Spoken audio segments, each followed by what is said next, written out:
and he's now scored in both his starts against West Ham. How good was that finish? Excellent. Excellent. We know that he's capable of that at Arsenal. He's been unlucky because he's been curtailed by injuries, but like he's back. And like when he gets into this kind of situation, a situation where we spoke earlier on about getting that ball passed into that kind of space when you've got a forward that's willing to run in there. Lacazette's pulled off brilliantly. You had a brilliant game, Lacazette, with that space, and then you've got that space to attack. And, you know, you've got somebody, a willing runner to get in there. Once he's got in here, it's just great composure, great finish. And you're hoping that he can continue doing that, because he's the kind of person that if there is going to be an heir to the throne in respects of Aubameyang and what he's doing, then this guy can do it. Can he sustain? Can he be consistent in his goal scoring? Can we create the chances? Can we recognise the chance and put it in like Lacazette did there? Because if it can, then we've got a really good chance of scoring more goals and creating more chances. They made the pitch really big there, and Tierney coming out right on the touchline.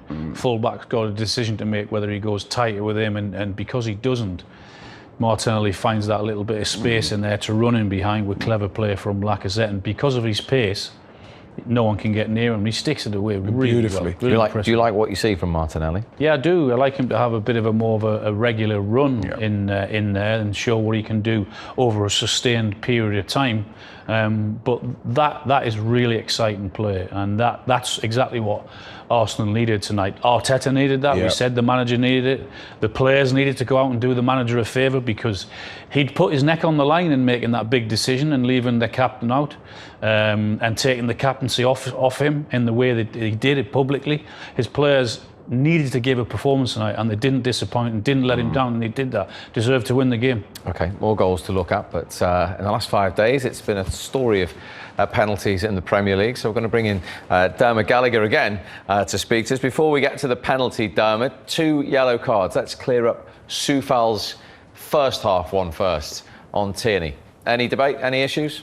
No, I think once you do that, you know, he's put his arm across, he's thrown it out. It's not an elbow. He hasn't used it as a weapons elbow.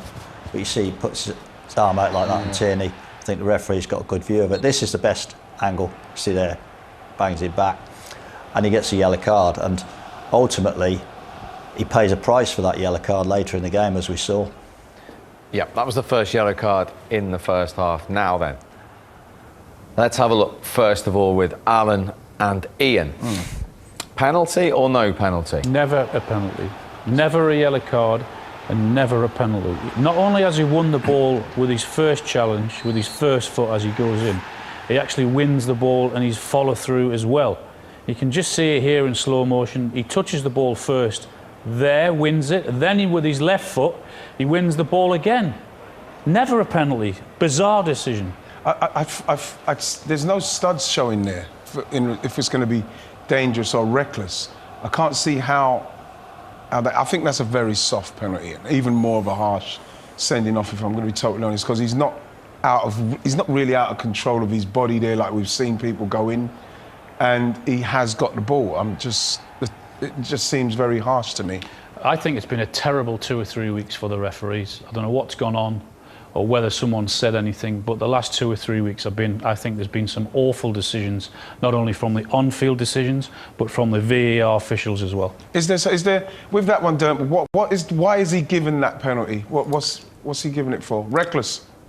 Well, ultimately, righty, yes, because I listened to what both you lads say, and I agree. You know, he wins the ball. I think what happens is his foot then bounces off the top of the ball, but he wins it with his trailing leg as well. This is the first touch, and he gets the top of the ball. And I think what the referee watches then is him go into Lacazette's shin. I think he watches the follow through. He doesn't see the ball, and if you see where the ball goes, it tells you that Soufal has actually played the ball again, because you see where the ball goes. So you know full well that Lacazette hasn't played that ball. That's the clue, and that's what referees look for.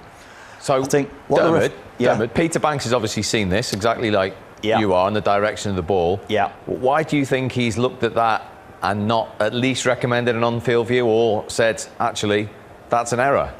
Well, I think what's happened, Steve, is he's seen him hit the ball, and then he's seen the top of the ball hit the shin. And I think because the referee's given that decision, that he's got the ball and the man, he's gone with it, and the VAR has decided not to overturn it. I mean, the knock-on effect then is then he gets a red card. I think he's unlucky to give away a penalty. I think he's desperately unlucky to get sent off. I think it's rubbing salt into the wounds. I really don't think it's a penalty, and I obviously don't think it's a yellow card. I think it's too. But isn't that what the VAR is there for? That's You what I tell was us, gonna- Steve, the number of times I've said that in the last 2 or 3 weeks is I don't know whether the referees feel under more pressure than they've ever felt, but some of the performances that we've seen from referees and from VAR the last few weeks, I think, have been awful. Oh, you know something? I was going to say that's unbelievable that he's doing stuff like that, but now I can't. No, if I'm being totally honest, it is a bit of a worry now because obviously Aubameyang's not there to take them. We saw him miss them. We've seen him miss that one. It didn't look very convincing. So I don't know what they're going to do in respect of who's. I think Pepe's taken. I think not on the Pepe's pitch, taken. is he? He's nowhere near the pitch. So it's a worry at the minute with Arsenal and penalties. You know, we need to find somebody who's going to come up and just, I don't know, put your foot through it. There's Xhaka. I'd love to see Xhaka take a penalty. The more that you practice because you're aware that you've missed the penalties, the more spotlight that's on you, the more difficult they become. But they're going to have to get that right because without doubt, the way things are going, particularly this weekend and the last couple of weeks, the number of penalties that have been given have been staggering.